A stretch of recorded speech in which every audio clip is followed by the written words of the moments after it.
السلام عليكم ورحمة الله وبركاته. وعليكم السلام ورحمة الله وبركاته. الحمد لله. إن الحمد لله نحمده ونستعينه ونستغفره ونعوذ بالله من شرور أنفسنا ومن سيئات أعمالنا. من يهده الله فلا مضل له ومن يضلل فلا هادي له وأشهد أن لا إله إلا الله وحده لا شريك له وأشهد أن محمدا عبده ورسوله.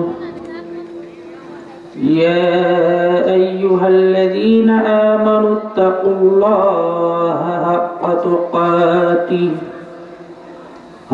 تقاته ولا تموتن إلا وأنتم مسلمون. يا أيها الناس اتقوا ربكم الذي خلقكم من نفس واحدة وخلق منها زوجها وبث منهما رجالا كثيرا ونساء واتقوا الله الذي تساءلون به والأرحام إن الله كان عليكم رقيبا. يا أيها الذين آمنوا اتقوا الله وقولوا قولا سديدا يصلح لكم أعمالكم ويغفر لكم ذنوبكم ومن يطع الله ورسوله فقد فاز فوزا عظيما. أما بعد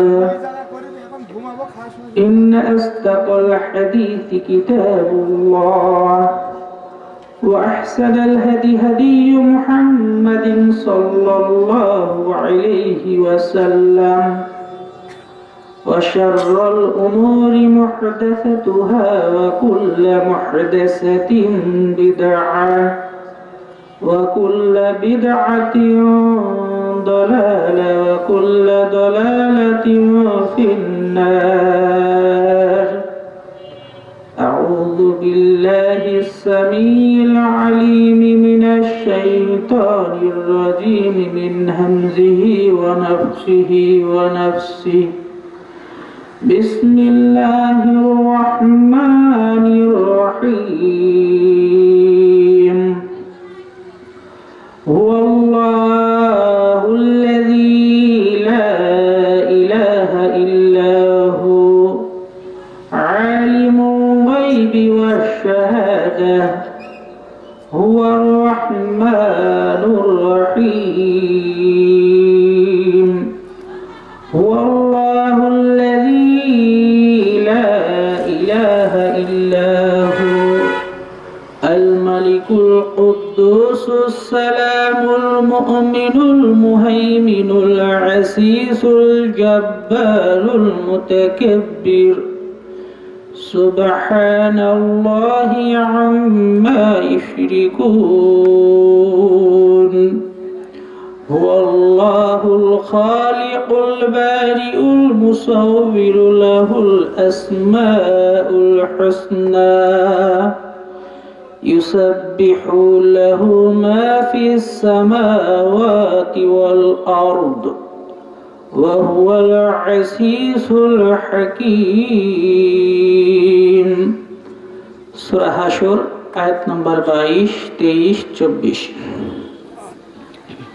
عن عائشة رضي الله عنها قالت قال رسول الله صلى الله عليه وسلم من عمل عملا ليس عليه أمرنا فهو رد. রাহু মুসলিম। সমস্ত প্রশংসা বিশ্বজাহানের প্রতিপালক মহান আল্লাহ সুবহানাহু ওয়া তাআলার জন্য। রহমত ও শান্তি বর্ষিত হোক আল্লাহর বান্দা, তার রাসূল, তার বন্ধু, তার ওহীর হেফাজতকারী, তার সৃষ্টি সংক্রান্ত গুণাবলীর গুণ কীর্তনকারী আমাদের নবী, আমাদের ইমাম ও সরদার মুহাম্মদ বিন আব্দুল্লাহর উপর। সংক্ষেপে তার উপর দরুদ পাঠ করি, আল্লাহুম্মা সাল্লি আলাইহি, আল্লাহুম্মা বারিক আলাইহি। আর রাসূলের পরিবার পরিজন, তার সঙ্গী সাথী এবং কিয়ামত পর্যন্ত যথাযথভাবে যারা তাদের অনুসারী হবে, সকলের ওপর শান্তি বর্ষিত হোক, আল্লাহুম্মা আমিন।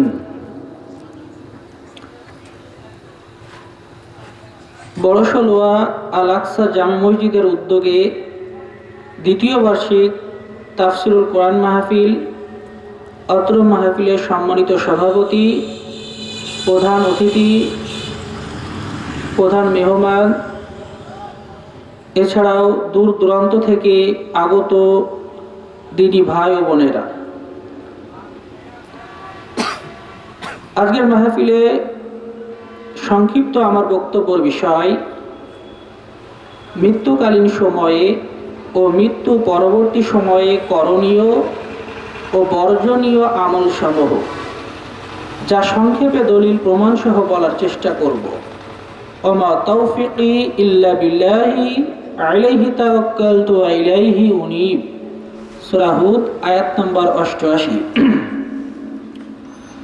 আল্লাহ সুবহানাহু ওয়া তাআলা আমাদেরকে সৃষ্টি করেছেন তার ইবাদত করার জন্য। সূরা জারিয়াত আয়াত নম্বর 56 আল্লাহ তাআলা বলেন, ওয়ামা খালাকতুল জিন্না ওয়াল ইনসা ইল্লা লিয়াবুদুন। আমি জিন ও মানুষকে সৃষ্টি করেছি আমার ইবাদতের জন্য। কথা কি বুঝতে পারছেন? কতদিন করতে হবে? সূরা হিজর আয়াত নাম্বার 99 আল্লাহ তাআলা বলেন, তোমার মৃত্যু আসার আগ পর্যন্ত রবের ইবাদত করো। ইবাদত করতে হবে মৃত্যু আসার আগ পর্যন্ত, মৃত্যুর পরে আর ইবাদত করতে হবে না। মৃত্যু কখন হবে, কোথায় হবে, কিভাবে হবে, এটা মানুষ জানে না এবং জানার কোনো উপায়ও নাই। মৃত্যুর দিন, তারিখ, স্থান, সময় আল্লাহ তাআলা এটা নির্ধারণ করে রেখেছেন। এটা আল্লাহ সুবহানাহু ওয়া তাআলা ছাড়া কেউ জানে না। সূরা লুকমান আয়াত নম্বর 34। মৃত্যু যে কোনো সময় হয়ে যেতে পারে, এজন্য প্রত্যেকটি নারী পুরুষকে সদা সর্বদা মৃত্যুর প্রস্তুতি নিয়ে থাকতে হবে। কথা বুঝতে পারছেন? মৃত্যুকালীন সময়ে করণীয়, মুমূর্ষু ব্যক্তি, মৃত্যু পথযাত্রী, মৃত্যু আসন্ন ব্যক্তিকে কালেমা তাইয়্যিবার তালকিন দিতে হবে। কথা বুঝতে পারছেন? মৃত্যু পথযাত্রী মুমূর্ষু ব্যক্তিকে কালেমা তাইয়্যিবার তালকিন দিতে হবে। মুমূর্ষু ব্যক্তির পাশে বসে তাকে বলতে হবে, কালেমা তাইয়্যিবা এটা আপনি পাঠ করুন, লা ইলাহা ইল্লাল্লাহ, যাতে করে সে এটা দ্রুত মুখস্থ করে নেয়। তালকিন অর্থ দ্রুত মুখস্থ করে নেওয়া। এ বিষয়ে আমরা যদি হাদিস দেখি, মাজমাউজ জাওয়ায়েদ পড়বেন হাদিস নাম্বার 3922। একদা রাসূল সাল্লাল্লাহু আলাইহি ওয়াসাল্লাম জৈনিক এক আনসার রোগীকে দেখতে গেলেন। গিয়ে বললেন, হে মামা, আপনি পড়ুন লা ইলাহা ইল্লাল্লাহ। তখন সে বলল, মামা না চাচা? তখন রাসূল সাল্লাল্লাহু আলাইহি ওয়াসাল্লাম বললেন, না, বরং মামা।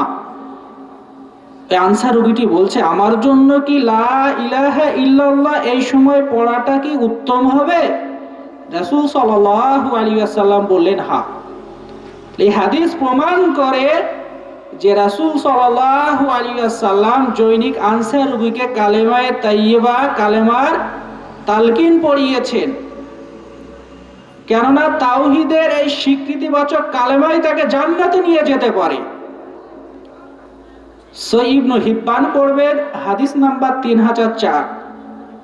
রাসূল সাল্লাল্লাহু আলাইহি ওয়াসাল্লাম বলেন যে তোমরা মৃত পথ যাত্রীকে কালেমা লা ইলাহা ইল্লাল্লাহ এটা পড়াও, এটা পড়াবে। কেননা যার সর্বশেষ বাক্য হবে লা ইলাহা ইল্লাল্লাহ, আল্লাহ ব্যতীত সত্য কোনো ইলাহ নাই, মাবুদ নাই, সে জান্নাতে প্রবেশ করবে। কি বুঝলেন তাহলে? তাহলে মৃত্যু পথযাত্রী মুমূর্ষু ব্যক্তিকে কালেমায়ে তাইয়্যিবা লা ইলাহা ইল্লাল্লাহ এটা পড়াতে হবে। মুমূর্ষু ব্যক্তিকে বলতে হবে আপনি এটা পড়ুন, যাতে করে সে দ্রুত এটা তার স্মরণে চলে আসে, মুখস্থ করে নেয় এবং সে বলতে পারে। যদি এই সর্বশেষ বাক্য যদি তার লা ইলাহা ইল্লাল্লাহ হয়, তাহলে এক সময় সে কোথায় যাবে?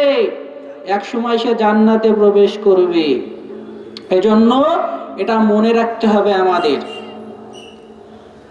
ব্যক্তি মৃত্যুবরণ করলো, সেখানে যারা উপস্থিত থাকবে, যারা শুনবে যে ব্যক্তি মারা গেছে, অমুক নরনারী মারা গেছে, তখন কি বলতে হবে? মিশকাতুল মাসাবি হাদিস নাম্বার 1618 বলতে হবে কি ইন্না লিল্লাহি ওয়া ইন্না ইলাইহি রাজিউন। আমরা সবাই আল্লাহর জন্য এবং তার নিকটেই আমরা প্রত্যাবর্তনশীল। বুঝতে পারছেন? আল্লাহুম্মা আজিরনি ফি মুসিবাতি ওয়া আখলিফ লি খায়রাম মিনহা। হে আল্লাহ, আমাদেরকে বিপদে ধৈর্য ধারণ করার পারিতোষিক দান করো এবং এর উত্তম প্রতিদান আপনি আমাদেরকে দান করুন। আপনি কোনো মুমূর্ষু ব্যক্তির নিকটে গিয়েছেন, কোনো অসুস্থ ব্যক্তির নিকটে গিয়েছেন, সেখানে গিয়ে তার সম্পর্কে তার সৎ গুণাবলী বর্ণনা করা এটা জায়েজ, এটা ভালো। বুঝতে পারছেন? মিশকাতুল মাসাবি পড়বেন, হাদিস নাম্বার 1617 নাম্বার হাদিস। এই সময় কি করা ভালো?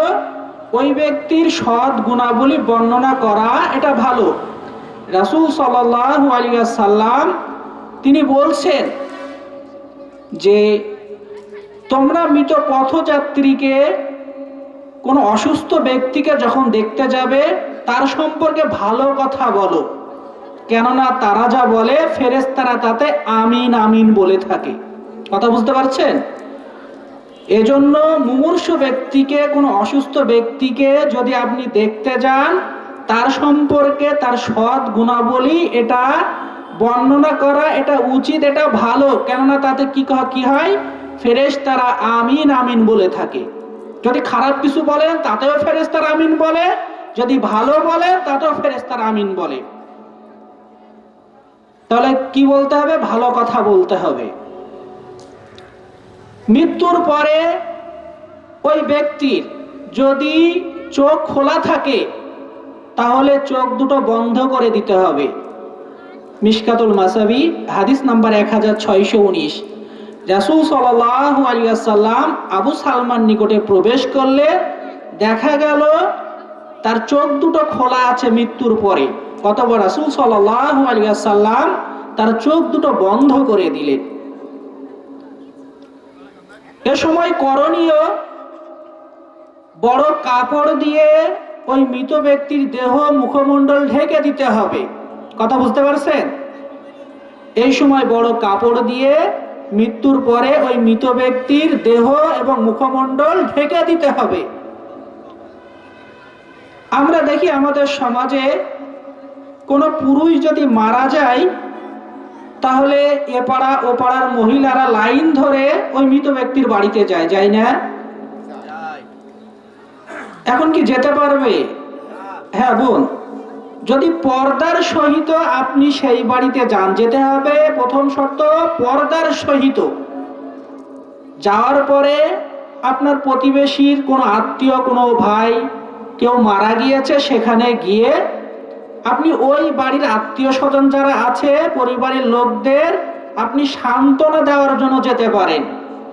যাওয়ার পরে ওই মৃত ব্যক্তিকে কি আপনি দেখতে পারবেন? যদি তার সাথে বিবাহ হারাম, যদি মাহারাম হয়ে থাকে, বিবাহ হারাম হয়ে থাকে, তাহলে ওই ব্যক্তিকে আপনি দেখতে পারবেন। আর যদি সে গায়রে মাহারাম হয়, যার সাথে বিবাহ জায়েজ, এমন পুরুষকে কোনো মহিলা দেখতে পারবে না। কথা বুঝতে পারছেন? ঠিক তেমনি ভাবে কোনো মহিলা যদি মারা যায়, তাহলে তার সাথে যে মহিলা মারা গিয়েছে ওই মহিলার সাথে বিবাহ জায়েজ এমন কোন পুরুষ ওই মহিলার মুখ দেখতে পারবে না। কথা বুঝতে পারছেন? কিন্তু আমাদের সমাজে অনেক সময় আমরা দেখি যে নারী পুরুষ মারা গেলেও গায়রে মাহরাম যার সাথে বিবাহ জায়েজ সে তার মুখ দেখে, অথচ সর্বশেষ কাজটাও পাপ দিয়ে এটা চলছে, তাই না? সর্বশেষ কাজ এটাও পাপের মধ্য দিয়ে চলছে। অতএব আপনি আল্লাহকে ভয় করুন, আপনি এসব পাপ থেকে বিরত থাকুন। হ্যাঁ, আপনি ওই পরিবারের লোকদের, আপনার বন্ধুর মা মারা গেছে, তার বোন মারা গেছে, তার খালা মারা গেছে, তার ফুফু মারা গেছে, আপনি আপনার বন্ধুর বাড়িতে যান, এটা আমি যেতে বলছি, তার পরিবারকে আপনি সান্ত্বনা দিন, কিন্তু গিয়ে ওই মহিলাকে আপনি দেখতে পারবেন না। বুঝতে পারছেন? হ্যাঁ, আপনার আপন ফুফু মারা গেছে, আপনার আপন খালা মারা গেছে, আপনি দেখতে পারেন, কোনো সমস্যা নাই, তার মুখটা আপনি দেখতে পারেন, কেননা সে আপনার মাহরাম। তাহলে যেটা বলতে চাচ্ছি যে মৃত্যুবরণ করার পরে সে নারী পুরুষ যেই হোক, মৃত্যুবরণ করার পরে কাপড় দিয়ে, বড় কাপড় দিয়ে তার দেহ এবং মুখমণ্ডল ঢেকে দিতে হবে। আর যদি মুহরিম ব্যক্তি হয়, মানে হজ ওমরার ইহরাম বাঁধার পরে হজ ওমরা কালে যদি কেউ মারা যায়, তাহলে তার মুখ এবং মাথা এটা খোলা থাকবে, কারণ সে কিয়ামতের দিন তালবিয়া পাঠ করতে করতে উঠবে। মিশকাতুল মাসাবি হাদিস নাম্বার 1637। তো যে কথা বলছিলাম যে ব্যক্তি কেউ যদি মারা যায়, তার সাথে যতই হিংসা বিদ্বেষ আমাদের থাকুক না কেন, তার সৎ গুণাবলী বর্ণনা করা এটা উচিত, কেননা এতে ফেরেশতারা কি করে? আমিন আমিন বলে থাকে। সহিহ তারগিব পড়বেন, হাদিস নাম্বার 3515। রাসূল সাল্লাল্লাহু আলাইহি ওয়াসাল্লাম বলছেন, যখন কোনো মুসলমান মারা যায়, তার প্রতিবেশীদের মধ্যে 4 জন নিকটাত্মীয় যদি তার সম্পর্কে ভালো বলে সাক্ষ্য দেয় যে তার সম্পর্কে ভালো ছাড়া আমি কিছুই জানি না, তখন আল্লাহ তাআলা বলেন যে আমি তোমাদের সাক্ষ্য কবুল করলাম এবং তার আমি ওই সকল গুনাহ ক্ষমা করে দিলাম যা তোমরা জানো না। কি বুঝলেন? তাহলে একজন নারী পুরুষ যদি মারা যায়, তার নিকটাত্মীয় প্রতিবেশী যার তার বাড়ির আশেপাশে যারা আছে মাত্র 4 জন প্রকৃত মুমিন যদি তার সম্পর্কে ভালো সাক্ষ্য দেয়, তাহলে আল্লাহ তাআলা বলেন তোমাদের সাক্ষ্য আমি কবুল করলাম এবং তার গুনাহ আমি ক্ষমা করে দিলাম, ওই সকল গুনাহ যা তোমরা জানো না। এজন্য এই সকল করণীয় বিষয়গুলো আমাদের মনে রাখতে হবে। মৃত্যুর পরে বর্জনীয় বিষয় সমূহ, মৃত্যুর পরে অনেক বর্জনীয় বিষয় আমাদের রয়েছে যা আমাদের জানতে হবে, যা মুসলিম সমাজে অহরহ এই কাজগুলো হয়ে থাকে। প্রথম বর্জনীয় বিষয়, বাড়ির যদি ছেলে মারা যায়, মা মারা যায়, পিতা মারা যায়, মেয়ে মারা যায়, কিংবা কেউ যদি মারা যায়, তাহলে উচ্চ স্বরে কান্নাকাটি করা, অতিরঞ্জিত শোক প্রকাশ করা, বিলাপধ্বনি করা, মাথা বুক চাপড়ানো, বুকের কাপড় ছিঁড়ে ফেলা, এগুলা যাবে না, এগুলা বর্জন করতে হবে। কথা বুঝতে পারছেন? কেউ যদি মারা যায় তাহলে উচ্চ স্বরে কান্নাকাটি করা যাবে? যাবে না। আমরা দেখি মুসলিম সমাজে কেউ যখন মারা যায় এমন ভাবে কান্নাকাটি করে, মনে হয় যে ওর কান্নাকাটি করার জন্য হায়ার করা হয়েছে, তাই না? তো উচ্চ স্বরে যদি কেউ কান্নাকাটি করে মৃত ব্যক্তির জন্য, আর ওই মৃত ব্যক্তি যদি জীবিত থাকা অবস্থায় যদি তার পরিবারকে নিষেধ না করে যায় যে আমার মৃত্যুর পরে কেউ যেন উচ্চ স্বরে কান্নাকাটি করবে না, এটা যদি মৃত ব্যক্তি যদি তার জীবদ্দশায় নিষেধ না করে যায়, তাহলে মৃত্যুর পরে ওই মৃত ব্যক্তিকে তার জীবিতদের কান্নার কারণে, তার পরিবারের কান্নার কারণে তাকে শাস্তি দেওয়া হবে। সহিহ বুখারী পড়বেন, হাদিস নাম্বার 1304। রাসূল সাল্লাল্লাহু আলাইহি ওয়াসাল্লাম বলছেন যে মায়েতের, মৃত ব্যক্তির পরিবারের কান্নার কারণে মৃত ব্যক্তিকে শাস্তি দেওয়া হয়। এজন্য ওমর ইবনুল খাত্তাব রাদিয়াল্লাহু আনহু তিনি লাঠি পেটা করতেন, পাথর মারতেন, মাটি নিক্ষেপ করতেন। কি করার কারণে? উচ্চ স্বরে অতিরঞ্জিত হয়ে বিলাপ ধ্বনি করা, কান্নাকাটি করার কারণে, মাথা বুক চাপড়ানোর কারণে, বুকের কাপড় ছিঁড়ে ফেলার কারণে। এজন্য দিনী ভাই, দিনী বোন, আপনি যদি মৃত্যুর আগে আপনার পরিবারকে নিষেধ না করে যান যে আমার মৃত্যুর পরে উচ্চ স্বরে যেন কান্নাকাটি না করা হয়, এটা যদি নিষেধ না করেন, তাহলে কিন্তু আপনি যখন মৃত্যুবরণ করবেন, আপনার পরিবারের লোকেরা যে কান্নাকাটি করবে, হাউমাউ হাউমাউ করে কান্নাকাটি করবে, হাই হাই বলে বুক চাপড়াবে, মুখ চাপড়াবে, মুখে মারবে, এর কারণে, এই পরিবারের কান্নার কারণে কিন্তু পরকালে আপনার শাস্তি হবে। ঠিক তেমনি ভাবে যেই সকল নারী পুরুষরা তারা বিলাপ ধ্বনি করে, উচ্চ স্বরে কান্নাকাটি করে, কেউ মারা গেলে মাথা বুক চাপড়ায়, বুকের কাপড় ছিঁড়ে ফেলে, কিয়ামতের দিন এদেরও কিন্তু শাস্তি হবে। মিশকাতুল মাসাবি পড়বেন, হাদিস নাম্বার 1727। রাসূল সাল্লাল্লাহু আলাইহি ওয়াসাল্লাম বলছেন, বিলাপকারিণী ব্যক্তি, যারা উচ্চ স্বরে কান্নাকাটি করে, এই সকল বিলাপকারিণী নারী পুরুষ, তারা যদি মৃত্যুর আগে তওবা না করে মারা যায়, তাহলে কিয়ামতের দিন তাদের আলকাতরার পোশাক এবং দস্তার বর্ম পরিয়ে উঠানো হবে। কি বুঝলেন? যাবে কোন সাইডে বলেন তো?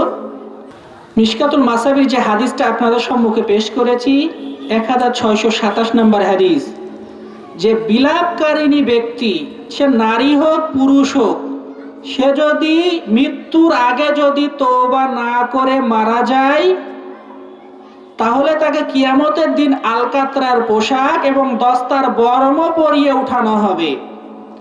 তাহলে যারা উচ্চস্বরে কান্নাকাটি করবে, তার কারণে মৃত ব্যক্তিকে যেমন শাস্তি দেওয়া হবে, ঠিক তেমনি ভাবে যারা উচ্চস্বরে কান্নাকাটি করেছে, এর কারণে মৃত্যুর পরে তাদেরকে কিয়ামতের দিন আলকাতরার পোশাক এবং দস্তার বর্ম পরিয়ে উঠানো হবে। এখন আপনি বলতে পারেন যে আমার পিতা মারা গেছে, আমার মেয়ে মারা গেছে, আমার ছেলে মারা গিয়েছে, এর জন্য কি আমি কান্নাকাটি করতে পারবো না? অবশ্যই পারবেন। আপনাকে কে নিষেধ করেছে? সহিহ বুখারী 1304 নম্বর হাদিস, রাসূল সাল্লাল্লাহু আলাইহি ওয়াসাল্লাম বলছেন যে তোমরা কি শোনোনি, নিশ্চয় আল্লাহ চোখের কান্না, অন্তরে চিন্তার কারণে শাস্তি দেন না। তাহলে কেউ যদি মারা যায়, অন্তর চিন্তিত হবে, এটা স্বাভাবিক। তার প্রতি একটা মায়া মহব্বত অনেকদিন ধরে রয়েছে আমাদের, অন্তর চিন্তিত হবে, চোখ দিয়ে অঝরে পানি ঝরবে, এতে সমস্যা নাই। বুঝতে পারছেন? তাহলে কি বুঝলেন? কেউ যদি মারা যায়, পরিবারের নিকটতম ব্যক্তি, সব থেকে আপনজন ব্যক্তিও যদি মারা যায়, এতে তার প্রতি মায়া মহব্বতে অন্তর চিন্তিত থাকুক কিংবা চোখ দিয়ে অঝরে পানি ঝরুক, এতে কোনো সমস্যা নাই। কিন্তু উচ্চ স্বরে বিলাপধ্বনি দিয়ে কান্নাকাটি করা যাবে না। কথা বুঝতে পারছেন? এটা বর্জনীয় বিষয়, এটা বর্জন করতে হবে আমাদের। 2 নম্বর আরেকটি বর্জনীয় বিষয়, মৃত্যুর পরে বাজারে মাইকে সংবাদ প্রচার করা, এটা বর্জন করতে হবে, এটা করা যাবে না। আমরা দেখি কেউ যখন মারা যায়, মসজিদের মাইকে বলা হয় যে অমুক গ্রামের অমুক ব্যক্তি নারী মারা গিয়েছে। এটা বলা যাবে না, এই সংবাদ প্রচার করা যাবে না। এখনকার সময়ে মোবাইল আছে, মোবাইলে আপনি বললেন যে অমুক ব্যক্তি মারা গেছে, পরস্পর সাক্ষাৎ হয়েছে, বললেন যে অমুক ব্যক্তি, অমুক ভাই, অমুকের মা, অমুকের দাদি, অমুকের খালা, অমুকের ফুফু মারা গিয়েছে। এই পরস্পর সাক্ষাতে মোবাইলে এটা বলা যাবে। কিন্তু আপনি একটা উঁচু স্থানে দাঁড়িয়ে, যেমন একটা পাহাড়ের ওপরে দাঁড়িয়ে, একটা ছাদের ওপরে দাঁড়িয়ে, আপনি উচ্চ কণ্ঠে, এক স্থানে দাঁড়িয়ে আপনি উচ্চ কণ্ঠে বলছেন যে অমুক গ্রামের অমুক ব্যক্তি মারা গিয়েছে, এটা বলা যাবে না। তৎকালীন জাহিলি যুগে কেউ যদি মারা যেত, গণ্যমান্য ব্যক্তি কোনো নেতা যদি মারা যেত, তাহলে তারা কি করত, যার কণ্ঠস্বর উঁচু তাকে ভাড়া করা হতো, নিযুক্ত করা হতো। অতঃপর সে রাস্তায় অলিতে গলিতে একেবারে মুখ দিয়ে উচ্চস্বরে বলতো যে অমুক নেতা, অমুক ব্যক্তি, অমুকের বেটা সে মারা গেছে। এজন্য কেউ যখন মারা যাবে, মাইকে বাজারে এটা এলান করা যাবে না, উচ্চকণ্ঠে বলা যাবে না, তবে পারস্পরিক সাক্ষাতে এটা বলা যাবে, এটা কোনো সমস্যা নাই, এটা বর্জন করতে হবে। মৃত্যুর পরে আরেকটি বর্জনীয় বিষয়,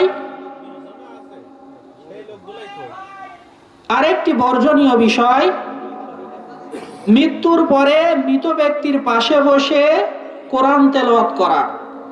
মৃত্যুর পরে মৃত ব্যক্তির পাশে বসে কোরআন তেলাওয়াত করা যাবে না। সেটা সূরা ইয়াসিন পড়ুন আর সূরা রহমান পড়ুন কিংবা কোরআনের কোন আয়াত পড়ুন, এটা করা যাবে না। তবে মনে রাখবেন, তবে যে ব্যক্তি অসুস্থ আছে সে যদি কাউকে বলে যে আমি কোরআন তেলাওয়াত করতে এখন তো পারছি না, আমি অসুস্থ আছি, তুমি আমাকে কোরআনের অমুক সূরাটা কিংবা কোরআন তেলাওয়াত করে আমাকে শোনাও দিনি, এটা করতে পারে। বুঝতে পারছেন? ওই মুমূর্ষু ব্যক্তি, মৃত্যু পথযাত্রী ব্যক্তি যাকে বলবে আমাকে একটু কোরআন তেলাওয়াত করে শোনাও, ওই ব্যক্তি কোরআন তেলাওয়াত করে ওই মুমূর্ষু ব্যক্তিকে শোনাতে পারে। তাছাড়া নিজ থেকে কেউ যদি মারা যায় তার পাশে বসে কোরআন তেলাওয়াত করা যাবে না। তবে এমন কিছু বর্ণনা পাওয়া যায়, সেগুলো জয়ীফ হওয়ার কারণে আমরা আমল করি না। মৃত্যুর পরে আরেকটি বর্জনীয় বিষয়, মৃত ব্যক্তিকে গালিগালাজ করা, এটা বর্জন করতে হবে। তার সাথে যতই হিংসা বিদ্বেষ থাকুক না কেন, আপনার জমি আত্মসাৎ করুক না কেন, আপনার সাথে জীবিত অবস্থায় মারামারি কাটাকাটি হয়েছে, তারপরেও মৃত্যুর পরে আপনি তার গালি দিতে পারবেন না। বুঝতে পারছেন? এটা নিষেধ রয়েছে। মিশকাত পড়বেন, হাদিস নাম্বার 1664, রাসূল সাল্লাল্লাহু আলাইহি ওয়াসাল্লাম বলছেন, লা তাসুব্বুল আমওয়াত, তোমরা মৃত ব্যক্তিকে গালি দিও না, কেননা তারা তাদের অগ্রিম পেশকৃত অর্জনের প্রতি ধাবিত হয়েছে। সে দুনিয়াতে থাকাকালীন সময়ে সে চুরি করেছে, ডাকাতি করেছে, খারাপ কাজ করেছে, যেটাই করুক না কেন তার প্রতিদান সে এখন কবরে পরকালে পাবে, তাই না? সে যদি ভালো আমলও করে এর প্রতিদান সে পরকালে পাবে। মৃতের প্রতি যথাসাধ্য সম্মান আমাদেরকে দিতে হবে। মৃতের অঙ্গ প্রত্যঙ্গ কাটা যাবে না, মৃতের হাড্ডি ভাঙা যাবে না, এগুলা ইসলামে নিষেধ করা হয়েছে। মিশকাত পড়বেন 2941 নম্বর হাদিস, রাসূল সাল্লাল্লাহু আলাইহি ওয়াসাল্লাম মৃত ব্যক্তির অঙ্গ প্রত্যঙ্গ কাটতে নিষেধ করেছেন, এজন্য মৃত ব্যক্তির অঙ্গ প্রত্যঙ্গ কাটা যাবে না। এছাড়াও মিশকাতের 1714 নম্বর হাদিসে এসেছে যে মৃতের হাড্ডি ভাঙাকে জীবিতদের হাড্ডি ভাঙার সাথে তুলনা করা হয়েছে। কি বুঝলেন? তাহলে মৃতের প্রতি যথাসাধ্য সাধ্য মতো আমাদেরকে সম্মান করতে হবে। আরে ভাই, ইসলাম সম্মান দিয়েছে, আপনি কেন দিবেন না? দেখুন, একজন নরনারী, কোনো মুমিন নরনারী যখন মারা যায় তাকে দেখুন কিভাবে সম্মান করা হয়েছে। তার জন্য গোসল, কাফন, জানাজা বহন, কত সুন্দরভাবে তাকে আবার গর্ত খুঁড়ে, কবর খুঁড়ে তাকে দাফন করা হচ্ছে, তাই না?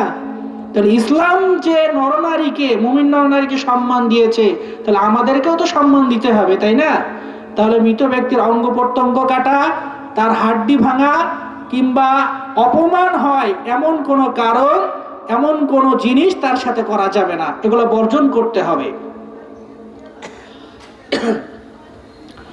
মৃত্যুর পরে 5টি কাজ দ্রুত সম্পাদন করতে হয়। প্রথম কাজ কি? গোসল দেওয়া। 2 নাম্বার কাফন পরানো। 3 নাম্বার জানাজা বহন করা। 4 নাম্বার জানাজা করা। আর 5 নাম্বার দাফন দেওয়া। কথা বুঝতে পারছেন? তাহলে মৃত্যুর পরে এই 5টি কাজ দ্রুত সম্পাদন করতে হয়। সংক্ষেপে এগুলো আপনাদের সম্মুখে দলিল প্রমাণ সহ তুলে ধরার চেষ্টা করি। মৃত্যুর পরে যে 5টি কাজ দ্রুত সম্পাদন করতে হয়, তার মধ্যে প্রথম নাম্বার কি? গোসল দেওয়া। এই গোসল দেওয়ার মাধ্যমে মৃত ব্যক্তিকে সম্মান দেওয়া হয়েছে, যে পাক পবিত্র হয়ে তাকে কবরে সমর্পণ করা হবে, তাই না? যে সকল ব্যক্তিবর্গ কোনো মৃত মানুষকে গোসল দেয় তাদের ফজিলত ইসলামে বলা হয়েছে, হাদিসে এসেছে। সহিহ তারগিব হাদিস নাম্বার 3492। রাসূল সাল্লাল্লাহু আলাইহি সাল্লাম বলছেন, যে ব্যক্তি কোনো মুসলিম মৃত ব্যক্তিকে গোসল করালো অতঃপর তার গোপনীয়তা রক্ষা করলো, আল্লাহ তাকে 40 বার ক্ষমা করবেন। কি বুঝলেন তাহলে? ভাই, একবার ক্ষমা করাই যথেষ্ট না। আল্লাহ তাআলা কোনো নারী পুরুষকে যদি ক্ষমা করেন আর কিছু লাগবে? তাহলে একবার নয়, 2 বার নয়, 10 বার নয়, 40 বার ক্ষমা করবেন।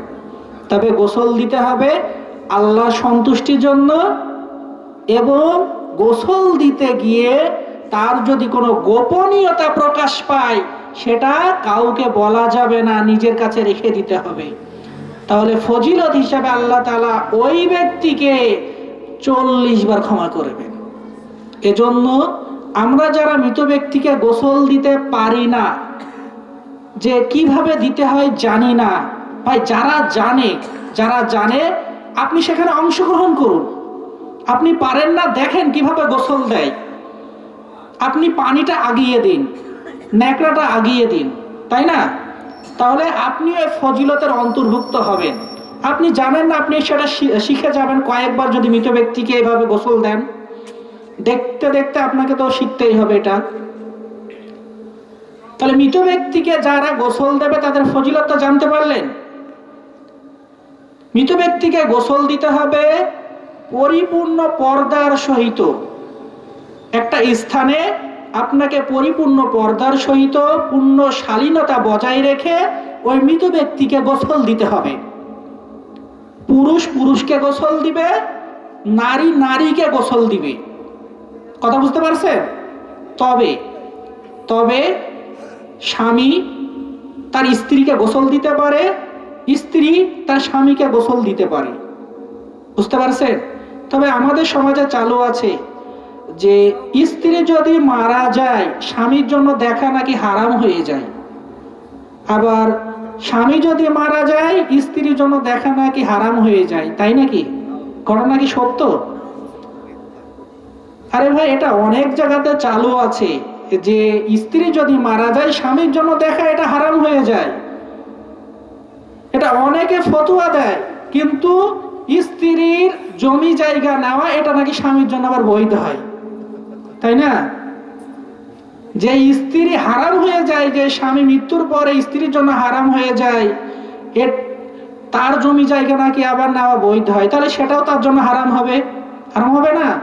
দেখা হারাম, তাহলে সে তো গায়রে মাহরাম হয়ে গেল, বিবাহ তার সাথে তো মানে জায়েজ, মানে এমন মহিলা হয়ে গেল। তো যে কথা বলতে চাচ্ছি, যে স্ত্রী যদি মারা যায় স্বামী স্ত্রীকে, এবং স্বামী যদি মারা যায় স্ত্রী স্বামীকে গোসল দিতে পারবে। এর দলিল সহিহ বুখারী পড়বেন, ইবনে মাজাহ পড়বেন, 1465 নাম্বার হাদিস। রাসূল সাল্লাল্লাহু আলাইহি সাল্লামের স্ত্রী আয়েশা রাদিয়াল্লাহু আনহা তিনি বলছেন যে রাসূল সাল্লাল্লাহু আলাইহি সাল্লাম বাকিউল গারকাত থেকে আমার নিকটে আসলেন, এসে আমাকে মাথা যন্ত্রণা অবস্থায় পেলেন। তখন আমি বললাম, হে আল্লাহর রাসূল সাল্লাল্লাহু আলাইহি সাল্লাম, আমার মাথা যন্ত্রণা করছে। রাসূল সাল্লাল্লাহু আলাইহি সাল্লাম তিনি বলছেন আয়েশাকে, তার স্ত্রীকে বলছে, বরং আমার মাথা যন্ত্রণা করছে। আয়েশা, তোমার কোনো সমস্যা নেই, তুমি যদি আমার আগে মারা যাও তোমার আমি পাশে থাকবো, তোমার গোসল দেব, তোমার কাফন পরাবো, তোমার জানাজা আমি নিজেই করব। এটা কি কোথাকার হাদিস? ইবনে মাজাহ হাদিস নাম্বার 1465। তাহলে আমি হাদিস বললাম না আমার নিজের থেকে কথা বললাম? ভাই, ইসলামের প্রথম খলিফাকে আবু বকর। ভাই, আবু বকর যখন মারা যায় তখন কে তাকে গোসল দিয়েছো বলেন তো? তার স্ত্রী আসমা বিনতে উমাইস। তাই রাসূল সাল্লাল্লাহু আলাইহি ওয়াসাল্লামের ছোট মেয়ে ফাতেমা, খুব তো আমরা জানি তাই না? এই ফাতেমা যখন মারা যায় তাকে গোসল দিয়েছিল কে? ভাই তার স্বামী আলী। দারাকুতনি পড়বেন, হাদিস নাম্বার 1873। আপনি মিলিয়ে দেখুন। তাহলে ফাতেমা যখন মারা যায় তার গোসল দিল আলী। আবু বকর মারা গেল, তাকে গোসল দিল তার স্ত্রী। রাসূল সাল্লাল্লাহু আলাইহি ওয়াসাল্লাম মৃত্যুর আগে বললেন, আয়েশা তুমি যদি আমার আগে মারা যাও, তোমার গোসল দেব আমি, তোমার কাফন পরাবো আমি, এবং তোমার জানাজার সালাত আদায় করাবো আমি। কিন্তু আপনি ইসলাম সম্পর্কে না জানে কেন এত কথা বলেন? আপনি জানেন না, চুপ মেরে থাকেন, এতে আপনি মুক্তি পাবেন। এই অযথা আবল তাবল বলে আপনি অযথা নিজে অপরের পাপ নিজের উপরে চাপিয়েন না। কথা কি বুঝতে পারছেন?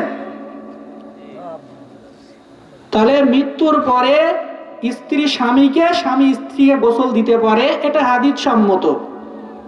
তবে আপনি পুরুষ, আপনি আপনার মামাতো বোন, ফুফাতো বোন, খালাতো বোন, এমন কাউকে আপনি গোসল দিতে পারবেন না। পুরুষ পুরুষকে গোসল দিবে, নারী নারীকে গোসল দিবে।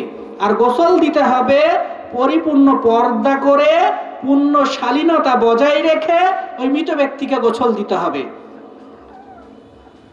গোসল দেওয়ার পদ্ধতি: গোসল দেওয়ার সময় অবশ্যই কুলপাতা দেওয়া পানি বা সুগন্ধি সাবান সেখানে রাখতে হবে, ন্যাকড়া বা টিস্যু রাখতে হবে। কথা বুঝতে পারছেন? তাই না কোনোদিন মৃত ব্যক্তিকে গোসল দেননি কিন্তু শিখে রাখুন। তাহলে গোসল দেওয়ার সময় আপনাকে কি করতে হবে? প্রয়োজনীয় কুলপাতা দেওয়া পানি বা সুগন্ধি সাবান আপনাকে রাখতে হবে, ন্যাকড়া বা টিস্যু সেখানে আপনাকে রাখতে হবে, এগুলো প্রয়োজন পড়বে। মৃত ব্যক্তিকে কিভাবে গোসল দিতে হবে? যেখানে গোসল দিবেন সেখানে তাকে যখন রাখলেন, তার দেহের ওপরে লজ্জাস্থান বরাবর একটা কাপড়, বড় দেখে কাপড় তার গায়ের ওপরে দিলেন। দেওয়ার পরে তার দেহ থেকে কি করলেন? কাপড়গুলো ছড়িয়ে নিবেন। বুঝতে পারছেন? তার দেহ থেকে কাপড়গুলো খুলে ফেলবেন। অতঃপর পানি নিয়ে তার লজ্জাস্থান বরাবর ছিটিয়ে যেগুলো অপবিত্র লেগে আছে সেটা পরিষ্কার করে ফেলবেন। মনে রাখবেন, এই সময় মৃত ব্যক্তির কুলুপ করানো, দাঁত খিলাল করা বা পেট পিঠ চিপে তার ময়লা বের করা, এগুলো করা যাবে না। অনেকে মৃত্যুবরণ করার সময় মৃত্যু কষ্টে পেশাব পায়খানা করে ফেলে। এজন্য কাপড় খুলে ফেলার পরে পানি নিয়ে লজ্জাস্থান বরাবর আপনাকে ধৌত করতে হবে। কেননা সে যদি পায়খানা করে ফেলে, আপনি গোসল দিতে গিয়ে সেখানে দুর্গন্ধ থাকবে, তাই না? গোসল দিতে পারবে না, অনেকের বমি চলে আসতে পারে। এজন্য সেটাকে পরিষ্কার করে নেবেন। পরিষ্কার করে নেওয়ার পরে আর গোসল দেওয়ার আগে অবশ্যই তার কানে এবং নাকের ভিতরে তুলা কিংবা ন্যাকড়া দিবেন, যাতে করে তার নাকের ভিতরে, কানের ভিতরে পানি প্রবেশ না করে। অথবা বিসমিল্লাহ বলে ডান দিক থেকে অজুর অঙ্গগুলো ধৌত করবেন। কথা বুঝতে পারছেন? আমরা অজু করার সময় মুখের ভিতরে পানি নিই, নাকের ভিতরে পানি নিই। এটা মৃত ব্যক্তিকে ওইভাবে করতে হবে না। হাতে পানি নিয়ে মুখে নাকের ভিতরে এইভাবে দিলে যথেষ্ট। কথা বুঝতে পারছেন? তাকে যে আবার গড়গড়া কিভাবে করাবেন, নাকের ভিতরে পানি দিয়ে কিভাবে সেটা করবেন? এমনি হাতে পানি নিয়ে মুখে নাকে ঠাকালেই সেটা হয়ে যাবে। এটা করার পরে ওই কুলপাতা দেওয়া পানি বা সুগন্ধি সাবান দিয়ে ভালোভাবে ধৌত করে মাথা, হাত, পা, পেট, পিঠ সেগুলো ভালো করে ঘষে আপনাকে তাকে গোসল দিতে হবে। কথা বুঝতে পারছেন? আর মহিলা যখন কোনো মহিলাকে গোসল দিবে, আরেকটা কাজ করবেন, যদি ওই মহিলার খুপা বাঁধা থাকে তাহলে খুপা খুলে দিবেন। দেওয়ার পরে 3টা বেনি করে, আপনারা তো বেনি বিষয়টি ভালো বোঝেন, 3টি বেনি করতে হবে। বেনি করে পেছন দিকে ছাড়িয়ে দিবেন, মানে ছিটিয়ে দিবেন, মানে ওইভাবে রেখে দিবেন। এভাবে গোসল দেওয়া হয়ে গেল। আবারও এখানে একটা কথা বলি, যারা এই মৃত ব্যক্তিকে গোসল দেবে তাদের ফজিলত কি বলেন তো? আল্লাহ তাদেরকে কয়বার ক্ষমা করবেন?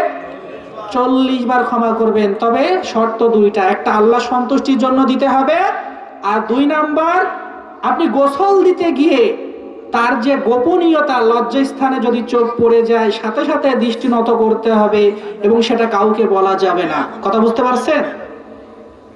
শর্ত হচ্ছে তার গোপনীয়তা রক্ষা করবেন, তাহলে আল্লাহ সুবহানাহু ওয়া তাআলা 40 বার ওই নরনারীকে ক্ষমা করবেন। এইবার কি করতে হবে? কাফন পরাতে হবে। 2 নাম্বার যেটা সম্পাদন করতে হয় সেটা হচ্ছে ওই মৃত ব্যক্তিকে কাফন পরাতে হবে। কাফন কয় কাপড়ে দিতে হবে? 3 কাপড়ে দিতে হবে। সহিহ বুখারী হাদিস নাম্বার 1272, আয়েশা রাদিয়াল্লাহু আনহা তিনি বলেন যে রাসূল সাল্লাল্লাহু আলাইহি ওয়াসাল্লামকে কুফিনা ফি থালাথাতি আসওয়াবিল লাইসা ফিহা কামিসুন ওয়ালা ইমামাতুন, রাসূল সাল্লাল্লাহু আলাইহি ওয়াসাল্লামকে 3 কাপড়ে কাফন দেওয়া হয়েছিল, তার ভেতরে জামা এবং পাগড়ি ছিল না। তবে মুসনাদে আহমেদের 801 নম্বর হাদিসে এসেছে রাসূল সাল্লাল্লাহু আলাইহি ওয়াসাল্লামকে 7 কাপড়ে কাফন দেওয়া হয়েছিল। হাদিসটা যায়ীফ, এজন্য আমলযোগ্য নয়।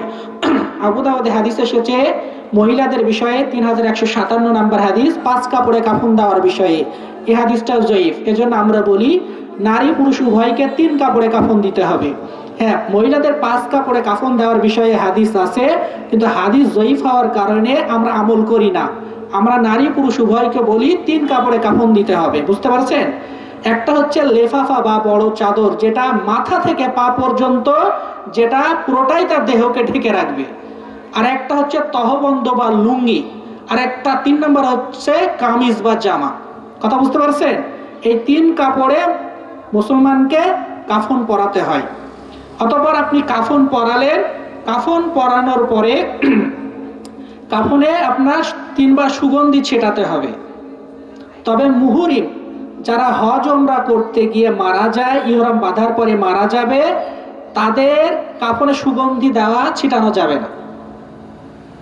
শহীদকে তার পরিহিত পোশাকে কাফন দিতে হয়, এবং হজ এবং ওমরা করতে গিয়ে যারা মারা যাবে ইহরামের কাপড়েই তাদেরকে কাফন দিতে হবে। তাহলে 2 নাম্বার যেটা গেল কাফন পরানো বিষয়ে। আর কাফন পরা বিষয়ে আপনার যে হাদিসটা এসেছে, যে সকল ব্যক্তিবর্গ কাফন পরাবে, সহিহ তারগিব হাদিস নাম্বার 3492, রাসূল সাল্লাল্লাহু আলাইহি ওয়াসাল্লাম বলছেন, যে ব্যক্তি কোন মুসলমানকে কাফন পরাবে আল্লাহ তাআলা তাকে কিয়ামতের দিন জান্নাতের মিহি ও মোটা রেশমের পোশাক পরিধান করাবে। কি বুঝলেন? তাহলে আমরা দেখছি যারা গোসল দেয় তারাই কিন্তু কাফন পরায়, তাই না? তাহলে তারা একটা ফজিলত পাচ্ছে, 40 বার আল্লাহ তাদেরকে ক্ষমা করবে, এটা একটা ফজিলত তারা পাচ্ছে।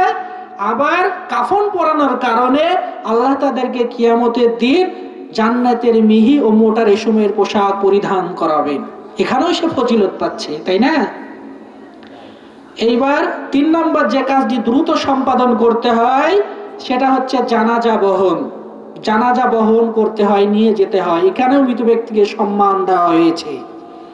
আমরা যে এখানে এসেছি, গাড়িতে চেপে এসেছি, কিন্তু আমাকে ওই দিনকে আমার নিকটাত্মীয় প্রতিবেশী পরিবারের লোকেরা আমাকে সম্মান করে নিয়ে যাবে, তাই না?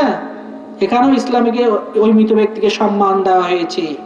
জানাজা কাঁধে বহন করতে হবে, কাঁধে বহন করা এটা হচ্ছে সুন্নাত। এ সময় মাথা সামনের দিকে থাকবে, পা পিছনের দিকে থাকবে।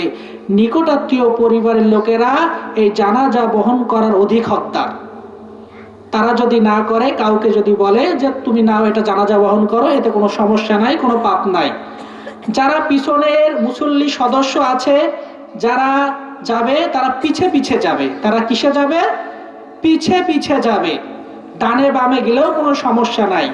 তবে কেউ যদি গাড়িতে যেতে চায়, সেটা সাইকেলে হোক, সেটা মোটর সাইকেলে হোক, কেউ যদি যেতে চায় তাকে পিছে পিছে যেতে হবে, সামনে যাওয়া যাবে না, সে যেতে পারবে না। এ বিষয়ে আমরা যদি হাদিস দেখি, রাসূল সাল্লাল্লাহু আলাইহি ওয়াসাল্লাম বলছেন, জানাজা যখন যায় তখন ফেরেশতারাও পায়ে হেঁটে চলে। জানাজা শেষে ফেরেশতারা চলে যায়, এজন্য আমি বাহনে সওয়ার হই না, বাহনে আমি উঠি না। মিশকাতের অপর এক হাদিসে এসেছে যে কেউ যদি বাহনে চেপে যেতে চায় তাহলে তাকে পিছে পিছে যেতে হবে। কথা বুঝতে পারছেন? এগুলা আমরা অনেকে জানি না, তাই না? দেখা যাচ্ছে জানাজা শেষ, লাশকে কাঁধে বহন করে নিয়ে যাওয়া হচ্ছে, আর আমিও দেখা যাচ্ছে গাড়িতে চেপে সামনে সামনে যাচ্ছি, পাশে পাশে যাচ্ছি। এটা যাওয়া যাবে না, বরং ওই ব্যক্তিকে পিছে পিছে যেতে হবে, নতুবা আপনাকে পায়ে হেঁটে যেতে হবে। তাহলে জানাজা বহন হয়ে গেল। 4 নম্বরে জানাজা করা, ব্যক্তিকে জানাজা করতে হবে। জানাজা এটা প্রত্যেক আহলে কিবলার জন্য, মুসলিমের জন্য এটা আদায় করা ফরজে কেফায়া। জানাজা সালাত এটা কি? এটা সুন্নাত মুস্তাহাব এটা নয়, এটা ফরজ নয়, এটা ফরজে কেফায়া। অর্থাৎ মুসলমানদের কেউ আদায় করলে উক্ত ফরজ বাকিদের থেকে আদায় হয়ে যায়। বুঝতে পারছেন? মনে করেন এই পাড়ার অমুক ব্যক্তি মারা গেছে, তার জানাজাতে 100 জন কিংবা 50 জন ছিল, কিন্তু এই পাড়াতে 20,000 লোক আছে। কথা বুঝতে পারছেন? এই পাড়াতে 20,000 লোক আছে, তারা যদি মাত্র 50 জন অংশগ্রহণ করেছে জানাজাতে, এই 50 জন অংশগ্রহণ করার কারণে এই মহল্লাতে যত মানুষ আছে তারা সবাই দায়িত্ব মুক্ত হয়ে যায়, তাদের আর কোনো পাপ হবে না। কিন্তু কেউ যদি কোনো ব্যক্তির জানাজা না পড়ায়, তাহলে এই মহল্লাতে যত ব্যক্তি আছে সকলে পাপী হবে। কথা বুঝতে পারছেন? সালাত হিসাবে অন্যান্য সালাতের ন্যায় ওযু, কেবলা, সতর ঢাকা জানাজার সালাতের শর্তাবলীর অন্তর্ভুক্ত। তবে অন্যান্য সালাতের থেকে এ সালাতের পার্থক্য আছে। এ সালাতে আজান নাই, একামত নাই, রুকু নাই, সিজদা নাই, বৈঠক নাই। কথা বুঝতে পারছেন? তাহলে প্রত্যেক মুসলিম আহলে কিবলার জন্য জানাজার সালাত আদায় করা এটা ফরজে কিফায়া। যদি আদায় করেন এর ফজিলত রয়েছে। রাসূল সাল্লাল্লাহু আলাইহি ওয়াসাল্লাম বলছেন, কোন ব্যক্তি যদি আল্লাহ সন্তুষ্টির জন্য সে যদি জানাজাতে অংশগ্রহণ করে, তাহলে সে 1 রাত সমান নেকি পাবে। উহুদ পাহাড় সমপরিমাণ তার আমলনামায় নেকি যুক্ত করা হবে। উহুদ পাহাড় হচ্ছে কেমন? 8 কিলোমিটার লম্বা এবং 4 কিলোমিটার হচ্ছে প্রশস্ত। বুঝতে পারছেন? উহুদ পাহাড় হচ্ছে 8 কিলোমিটার লম্বা এবং 4 কিলোমিটার হচ্ছে প্রশস্ত। এই পরিমাণ আমলনামা আপনার খাতায় আল্লাহ সুবহানাহু ওয়া তাআলা দিবেন। আর যে ব্যক্তি আবার দাফন করলো, তাই ওই ব্যক্তিকে 2 কিরাত সমপরিমাণ নেকি দেওয়া হবে। 2 উহুদ পাহাড় সমপরিমাণ নেকি আল্লাহ তাআলা তার আমলনামাতে দিবেন। তাহলে এই ফজিলতপূর্ণ আমলে আমরা অংশগ্রহণ করতে চাই না? আল্লাহ সুবহানাহু ওয়া তাআলা আমাদের সেই তৌফিক দান করুন। 4 নম্বর যে কাজটি দ্রুত সম্পাদন করতে হয় সেটা হচ্ছে জানাজা। জানাজা পড়ব, একটা স্থানে আমরা জানাজা পড়ি, সেখানে নিয়ে যাওয়া হলো। নিয়ে যাওয়ার পরে জানাজা শুরু হবে। জানাজা শুরু হওয়ার আগে কোনরূপ যে আধা ঘন্টা 15 মিনিট যে বক্তব্য দেওয়া হয় এটা করা যাবে না। বরং এতটুকু বলা যায় যে তার পরিবারের সদস্যদেরকে ডেকে বলা যায়, তার পরিবারের সদস্যরা বলবে যে আমার পিতা মারা গেছে, আমার মামা কিংবা খালু মারা গেছে, তার কাছে কেউ যদি দেনা পাওনা পান আমাদেরকে জানাবেন, ইনশাআল্লাহ আমরা দিয়ে দিব। বুঝতে পারছেন? কেননা ওই সময় দূর দূরান্ত থেকে অনেকে ওই জানাজাতে অংশগ্রহণ করে থাকে, এজন্য এতটুকু বলা যায়। কিন্তু আধা ঘন্টা ধরে 15 মিনিট ধরে আপনি যে বক্তব্য দিবেন এটা দেওয়া যাবে না। জানাজা করবেন যদি জায়গা থাকে 3টি কাতার হওয়া এটা মুস্তাহাব, পছন্দনীয়। বুঝতে পারছেন? আর যদি জায়গা সংকুলান না হয়, জায়গা না থাকে, তাহলে পিছনে যে কয়টা কাতার হোক এতে সমস্যা নাই। কিন্তু যদি জায়গা থাকে আশেপাশে পাশে, তাহলে মাত্র 3টি কাতার করা এটা হচ্ছে মুস্তাহাব। 3টি কাতার, প্রয়োজনে আরো বেশি কাতার হলো। অথবা জানাজার সালাত আদায় করতে হবে। জানাজার সালাত আদায় করতে গিয়ে আমরা অনেকে কি করি, নাওয়াইতু আন বলে শুরু করি, তাই না? যে ইমামের সাথে আমরা জানাজা পড়ব, 4 তাকবীর সহিত অনেকে নাওয়াইতু আন দিয়ে শুরু করে। এটা করা যাবে? আপনি তো আজকে 30 বছর ধরে জানাজা করছেন আর এই নাওয়াইতু দিয়েই করে আসছেন, যেটা আমরা নিয়ত হিসেবে জানি। আরে ভাই, নিয়ত এটা করা ফরজ, কিন্তু পড়া এটা হচ্ছে বিদআত। নিয়ত করা কি ফরজ, কিন্তু মুখ দিয়ে পড়া এটা হচ্ছে বিদআত। এখন আপনি জানাজার সালাত যখন আদায় করেন, বিতের সালাত আদায় করেন, জোহরের 4 রাকাত ফরজ, আরো যে সুন্নাত রয়েছে আসরের, মাগরিবের, এশা, ফজরে যখন আপনি পড়েন, তখন আপনি নাওয়াইতুন দিয়ে শুরু করেন, তাই না? সহিহ বুখারী হাদিস নাম্বার 1, রাসূল সাল্লাল্লাহু আলাইহি ওয়াসাল্লাম বলছেন, ইন্নামাল আমালু বিন্নিয়াত, প্রত্যেক আমল নিয়তের উপর নির্ভরশীল। কোন আমল? প্রত্যেক আমল। দান করবেন, নিয়ত লাগবে, তাই না? যাকাত দিবেন, নিয়ত লাগবে। কোরআন তেলাওয়াত করবেন, নিয়ত লাগবে, লাগবে না? তাহলে রাসূল সাল্লাল্লাহু আলাইহি ওয়াসাল্লাম বলছেন প্রত্যেক আমল নিয়তের উপর নির্ভরশীল। ওয়া ইন্নামা লিকুল্লি ইমরিইন মা নাওয়া, প্রত্যেক ব্যক্তি তাই পাবে যা সে নিয়ত করবে। রাসূল সাল্লাল্লাহু আলাইহি ওয়াসাল্লাম নিয়ত করতে বলেছেন, নিয়ত পড়তে বলেননি। অথচ আমরা এই সকল বিষয় নিয়ত পড়ে থাকি। ভাই, আপনি যখন কোরআন তেলাওয়াত করেন, যখন মসজিদ মাদ্রাসাতে 5,000, 2,000, 1,000 যখন দান করেন, তখন নাওয়াইতুন দিয়ে শুরু করেন? আপনি বলেন না তো, করি না তো। তাহলে নাওয়াইতুন যখন দিয়ে শুরু করেন না, তাহলে আপনার ওই দান কবুল হবে? ওই যাকাত দেওয়া কবুল হবে? ওই কোরআন তেলাওয়াত কবুল হবে? কেন? রাসূল সাল্লাল্লাহু আলাইহি ওয়াসাল্লাম বলছেন প্রত্যেক আমল নিয়তের উপর নির্ভরশীল। তাহলে কোরআন তেলাওয়াত করা এটা একটা আমল না? দান করা এটা একটা আমল না? তাহলে আপনি কেবল সালাতের সময়ই কেবল নাওয়াইতুন বলছেন। তাই আপনি যখন কোনো আমল করবেন, নিয়ত অর্থ সংকল্প করা, ইচ্ছা পোষণ করা। আপনি যখন কোনো আমল করবেন, সেই আমলের জন্য অন্তর থেকে ইচ্ছা পোষণ করবেন, সংকল্প করবেন, এটাই হচ্ছে নিয়ত। কথা বুঝতে পারছেন?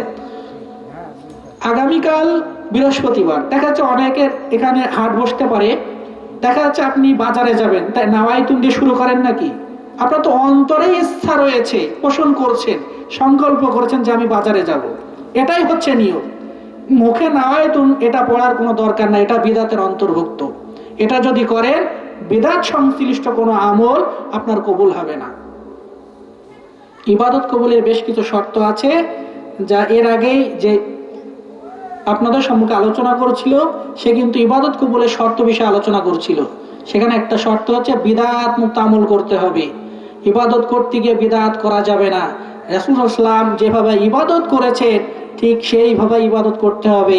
বাড়তি কোনো বিষয় আপনার করা লাগবে না। তো যে কথা বলছিলাম, আপনি জানাজা সালাত আদায় করবেন, কাতারে দাঁড়িয়েছেন, অন্তর দ্বারা ইচ্ছা পোষণ করেছেন যে আমি জানাজা সালাত আদায় করব। অন্তরের খবর আল্লাহ সুবহানাহু ওয়া তাআলা জানেন। বুঝতে পারছেন যে আপনি লোক দেখানোর জন্য জানাজা সালাতে আদায় করতে এসেছেন, না আল্লাহ সন্তুষ্টির জন্য এসেছেন, সেই মোতাবেক আপনি প্রতিদান পাবেন।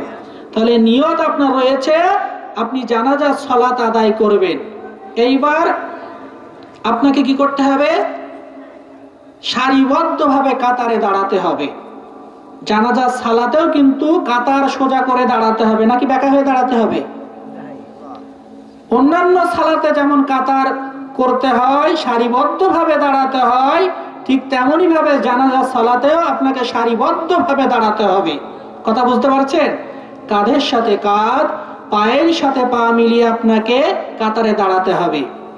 অনেক মুরব্বী আছে, অনেক ভাই আছে যে কাঁধের সাথে কাঁধ, পায়ের সাথে পা মিলালে মনক্ষুণ্ণ হয়। এটা মনক্ষুণ্ণ হওয়ার কোনোই দরকার নাই। এতে বরং আরো ইসলামে ফজিলতের কথা বর্ণনা করেছে। আপনি মনে করলেন যে পায়ের সাথে পা ঠেকানো নাকি এটা হচ্ছে অপরাধ, বা এটা অপরাধ নয়, এটা অপরাধ নয়। আপনার কারো কাঁধের সাথে কাঁধ লাগাবেন, এটা ঠেকানো অপরাধ নয়, ইসলাম নির্দেশনা দিয়েছে। ভাই, 2টা হাদিস পেশ করব, আলোচনা অনেক বেশি আছে, মাত্র 2টা হাদিস পেশ করব, এতে আপনি স্পষ্ট হয়ে যাবেন। মুসান্নাফ ইবনে আবি শাইবা পড়বেন, হাদিস নাম্বার 3824। আয়েশা রাদিয়াল্লাহু আনহা তিনি বলেন, রাসূল সাল্লাল্লাহু আলাইহি ওয়াসাল্লাম বলেছেন, মান সাদ্দা ফুরজাতান ফি সাফফা রাফাআল্লাহু বিহি দারাজা ওয়া বানা লাহু বাইতান ফিল জান্নাহ।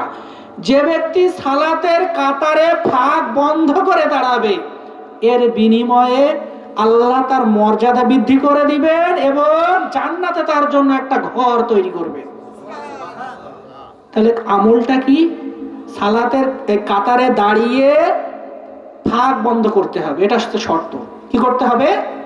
ফাঁক বন্ধ করতে হবে। আপনি ফাঁক বন্ধ করেন?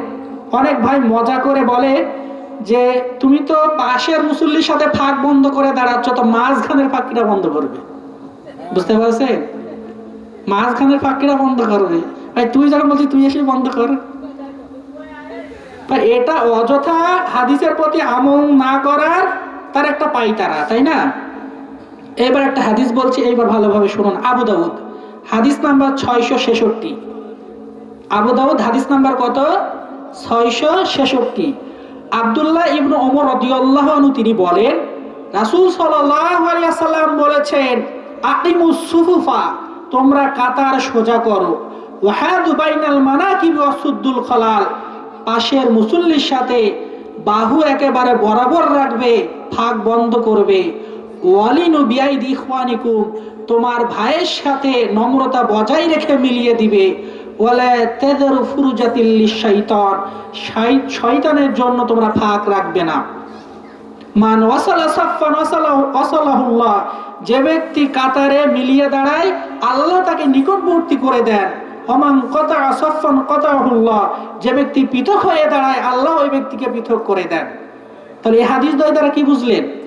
যে রাসূল সাল্লাল্লাহু আলাইহি ওয়াসাল্লাম বলছেন যে কাতার সোজা করো, তোমার ভাইয়ের সাথে নম্রতা বজায় রেখে মিলিয়ে দাও এবং ফাঁক বন্ধ করো, শয়তানের জন্য ফাঁকা জায়গা রাখবে না। এবার আপনি বলুন যে রাসূল সাল্লাল্লাহু আলাইহি ওয়াসাল্লাম ফাঁক বন্ধ করতে বলেছেন, তাহলে কোন ফাঁক বন্ধ করতে বলেছেন? যদি বলেন মাঝখানের ফাঁক বন্ধ করতে হবে, তাহলে এইভাবে আপনাকে দাঁড়াতে হবে, তাই না? তাহলে এই হাদিসটা কি করবে? রাসূল সাল্লাল্লাহু আলাইহি ওয়াসাল্লাম তো বলেছেন যে ফাঁক বন্ধ করতে হবে। তাহলে এই বন্ধটা কিভাবে করতে হবে? আপনি যদি বলেন মাঝখানের ফাঁক বন্ধ করতে হবে, তাহলে এইভাবে বন্ধ করতে হবে না? তাহলে মাঝখানে কি পরিমাণ ফাঁক থাকবে? আবু দাউদ পড়বেন 654 এবং 55 নাম্বার হাদিস, যে মাঝখানে দুপায়ের মাঝখানে এক জোড়া যেমন জুতা রাখা যায় এই পরিমাণ মাঝখানে ফাঁক রাখতে হবে। বুঝতে পারছেন? অধিক পা এইভাবে ফেটাও করা যাবে না, অধিক এভাবে সংকীর্ণও করা যাবে না। মাঝখানে যেন এক জোড়া জুতা রাখা যায়, স্যান্ডেল রাখা যায়, এই পরিমাণ ফাঁক রাখতে হবে। কথা বুঝতে পারছেন? তাহলে দুইটা হাদিস পেশ করেছি, দুইটা হাদিস দ্বয় দ্বারা স্পষ্টভাবে প্রমাণিত হয় আপনি যেমন অন্যান্য ফরজ সালাত আদায় করবেন, জানাজার সালাত যখন আদায় করবেন, কাঁধের সাথে কাঁধ, পায়ের সাথে পা মিলিয়ে আপনাকে সালাতের কাতারে দাঁড়াতে হবে। দাঁড়ানোর পরে এইবার সালাত শুরু করতে হবে, জানাজার সালাত। আল্লাহু আকবার বলে 4 তাকবীরে পড়তে হয়। আপনাকে 4 তাকবীর দিলে প্রথমে শুরু করলেন, আল্লাহু আকবার বলে হাত বাঁধলেন। এইবার কি করতে হবে? আমরা অনেকে সানা পড়ি, তাই না? আল্লাহুম্মা বাইদ বাইনি কেউ পড়ে, সুবহানাকা আল্লাহুম্মা এটা পড়ে। ভাই প্রথম তাকবীরের পরে আমরা যেটা পড়ি সূরা ফাতিহা পড়ি। প্রথম তাকবীরের পরে আমরা কি পড়ি? সূরা ফাতিহা পড়ি। জানাজার সালাতে প্রথম তাকবীরের পরে সূরা ফাতিহা পড়তে হবে। দলিল কোথায়? সহিহ বুখারী হাদিস নাম্বার 1335, যেখানে তালহা বিন আব্দুল্লাহ বিন আউফ রাদিয়াল্লাহু তিনি বলেন যে আমি একদা আব্দুল্লাহ ইবনে আব্বাসের সাথে জানাজার সালাত আদায় করলাম। আদায় করতে গিয়ে তিনি সূরা ফাতিহা পড়লেন, তারপরে শেষ করার পরে বললেন যে লোকেরা যেন জানতে পারে এটা পাঠ করা সুন্নাত। আর আবু দাউদ হাদিস নাম্বার 3198 এসেছে যে সূরা ফাতিহার পরে আরেকটি সূরা তিনি পাঠ করলেন। এছাড়া আপনি যদি আরো হাদিস দেখেন, মুসান্নাফ ইবনে আবি শাইবা হাদিস নাম্বার 11497, সেখানেও এসেছে যে প্রথমে সূরা ফাতিহা পাঠ করতে হবে। এছাড়া আরো অনেক হাদিস আছে, আপনারা দেখতে পারেন।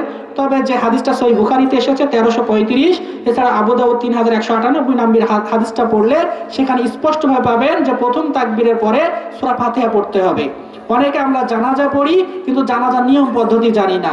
আমার মা মারা গেছে, জানাজাতে দাঁড়িয়েছি, কিভাবে পড়তে হবে জানি না, তাই না? আমার ভাই মারা গেছে, প্রতিবেশী মারা গেছে, আমার বন্ধু মারা গেছে, কিভাবে জানাজা পড়তে হবে কিন্তু প্রতিনিয়ত কম বেশি আমরা পড়ি, কিভাবে পড়ি আমরা জানি না, তাই না? তাহলে প্রথম তাকবীর দিলেন, হাত বাঁধার পর আপনি কি করলেন? সূরা ফাতিহা পড়লেন। যদি সময় থাকে আপনি কি করলেন? অন্য একটি সূরা পড়তে পারেন, সময় না থাকলে সূরা ফাতিহাটাই পড়ে নেবেন। অতঃপর দ্বিতীয় তাকবীর দেওয়া হলো। অনেকে দ্বিতীয় তাকবীর দেওয়ার সময় কি করা জানেন? সামনের দিকে তাকায়। বা সামনের দিকে তাকানো যাবে না, আপনার দৃষ্টি সামনেই থাকবে। বুঝতে পারছেন? আপনার দৃষ্টি কোথায় থাকবে? সামনেই থাকবে। অতঃপর দ্বিতীয় তাকবীর যখন দেওয়া হবে সেখানে আপনাকে দরুদ শরীফ পাঠ করতে হবে, যেটা আপনি সালাতে পড়েন, আল্লাহুম্মা সাল্লি আলা মুহাম্মাদ ওয়া আলা মুহাম্মাদ কামা সাল্লাইতা আলা ইব্রাহিম, এটা আপনাকে পড়তে হবে। বুঝতে পারছেন? 3 নাম্বার অথবা তৃতীয় যে তাকবীর দেওয়া হবে, তৃতীয় তাকবীরে মায়েতের জন্য খালেস অন্তরে দোয়া করতে হবে। কথা বুঝতে পারছেন? মায়েতের জন্য, মৃত ব্যক্তির জন্য খালেস অন্তরে কি করতে হবে?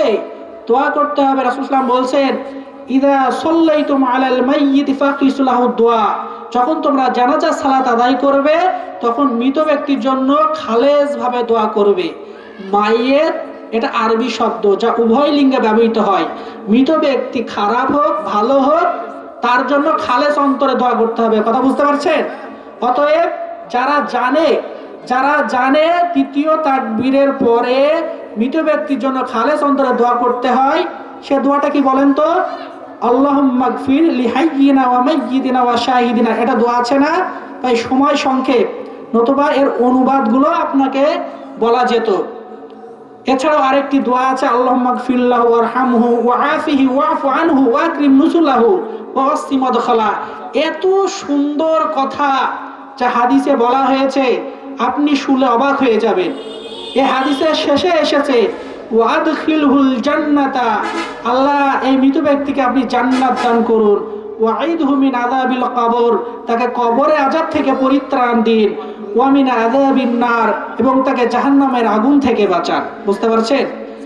এত সুন্দর কথা বলা হয়েছে যে লাশ সামনে রেখে আমরা সুন্দরভাবে এই দোয়াগুলো মৃত ব্যক্তির জন্য করছি। ভাই, এই দোয়াগুলো যদি করা লাগে, দাফন করার পরে এক্সট্রা ভাবে হাত তুলে তার জন্য দোয়া করা লাগবে না। যদিও এটা করা যাবে না, দাফন করার পরে এক্সট্রা ভাবে হাত তুলে মুনাজাত করা এটা বিদআতের অন্তর্ভুক্ত। দাফন করার পরে দোয়া করা যাবে। রাসূল সাল্লাল্লাহু আলাইহি ওয়াসাল্লাম বলেছেন দোয়া করতে, আল্লাহুম্মা গফির লাহু ওয়া সাব্বিতহু, মৃত ব্যক্তির জন্য দোয়া করা যাবে কিন্তু হাত তুলে করা যাবে না। আর অনেকে বলে থাকে আমরা নাকি দোয়া করি না। ভাই, এটা ভুল কথা। রাসূলুল্লাহ সাল্লাল্লাহু আলাইহি ওয়াসাল্লাম বলছেন আদ-দুআ হুয়াল ইবাদা, দোয়া হলো ইবাদত। দোয়া হলো কি? এটা ইবাদত। রাসূলুল্লাহ সাল্লাল্লাহু আলাইহি ওয়াসাল্লাম দোয়া করতেন 3টি পদ্ধতিতে। কোন সময় দোয়া করতেন মুখ লড়িয়ে, বুঝতে পারছেন? হাত তুলতেন না এবং ইমাম সাহেবকেও ডাকতেন না। যেমন আপনি যখন মসজিদে প্রবেশ করেন হাত তুলে দোয়া করেন, মসজিদ থেকে যখন বের হন হাত তুলে দোয়া করেন, পেশাবখানে যখন প্রবেশ করেন, পায়খানা যখন প্রবেশ করেন হাত তুলে দোয়া করেন, যখন বের হন হাত তুলে দোয়া করেন না। আপনিও জানেন এই সময় হাত তুলতে হয় না। তাহলে এমন কিছু দোয়া আছে মুখ দিয়ে বললেই, জিহ্বা লড়ালে সেটা হয়ে যায়। বুঝতে পারছেন? আবার 2 নাম্বার, এমন কিছু দোয়া আছে যে ব্যক্তি নিজে নিজে করায়, এটাই যথেষ্ট। বুঝতে পারছেন? এতে ইমাম সাহেবকে ডাকার কোনো প্রয়োজন নাই। যেমন কবর জিয়ারত করার সময় আপনি মুসাফির অবস্থায় আছেন, সেখানে আপনি যদি হাত তুলে দোয়া করেন, নিজে নিজে হাত তুলে দোয়া করতে পারবেন, কোনো সমস্যা নাই। 3 নাম্বার পদ্ধতি, এমন কিছু জায়গা আছে সেসব জায়গাতে হাত তুলে দোয়া করা সুন্নাহ, যা রাসূল সাল্লাল্লাহু আলাইহি ওয়াসাল্লাম সাহাবায়ে কেরামকে নিয়ে করেছেন। যেমন কুনুতে নাজেলার সময়, তারপরে বৃষ্টি প্রার্থনার সময়, তারপরে আপনার হচ্ছে সূর্যগ্রহণ চন্দ্রগ্রহণের সময়, এগুলোর সময় হাত তুলে দোয়া করা যায়। ভাই, আমরা হাত তোলার পক্ষে না বিপক্ষে? তাহলে আমরা পক্ষে। তাহলে যে পদ্ধতিতে, যে সময়, যে স্থানে রাসূল সাল্লাল্লাহু আলাইহি ওয়াসাল্লাম যেভাবে ইবাদত করেছেন, ওই পদ্ধতিতে ওই স্থানে ইবাদত করতে হবে। কথা বুঝতে পারছেন? আমরা মানুষকে কোরআন হাদিসের দিকে ডাকি, আমরা কোনো ব্যক্তির পথের দিকে ডাকি না।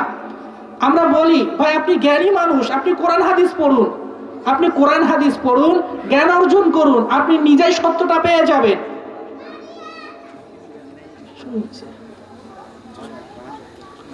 আরো অনেক বিষয় আপনাদের সম্মুখে বলার ছিল, যে এইবার দাফন করার পরে মৃত ব্যক্তি সম্পর্কে আরো অনেক করণীয় বর্জনীয় বিষয় আছে। বুঝতে পারছেন?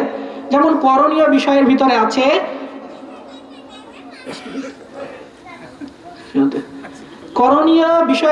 আছে, যেমন কোন নারী পুরুষ যদি মারা যায়, প্রথম করণীয় তার যদি কোনো ওসিয়ত থাকে সেটা বৈধ ওসিয়ত হতে হবে। অবৈধ ওসিয়ত হলে সেটা পালন করা যাবে না। বুঝতে পারছেন? এতে করে মৃত ব্যক্তি পাপী হবে, তার ওয়ারিসরা পাপী হবে না। তারাও যদি করে তারাও পাপী হবে। তাহলে প্রথম হচ্ছে তার যদি কোনো বৈধ ওসিয়ত থাকে, মাত্র তার সম্পদের 1/3 পর্যন্ত বৈধ ওসিয়ত করতে পারে। 2 নাম্বার করণীয়, তার যদি ঋণ থাকে তাহলে তার উত্তরাধিকারীগণ এই ঋণ পরিশোধ করবে। 3 নাম্বার যেটা করণীয়, তার জন্য দোয়া করা। বুঝতে পারছেন?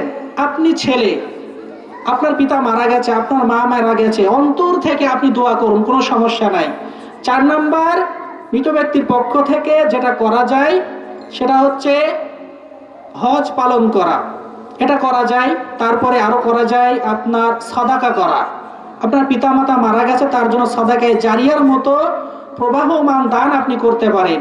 এছাড়াও যদি ওয়াজিব কোনো সিয়াম থাকে, মানতে সিয়াম থাকে, যা সে করতে পারেনি সেগুলা রাখা যায়, কিংবা এর বদলে ফিদিয়া দেওয়া যায়। আর বর্জনীয় যে বিষয়গুলো আছে, যেমন মৃত ব্যক্তির জন্য কোনো দোয়ার অনুষ্ঠান করা, এটা যাবে না।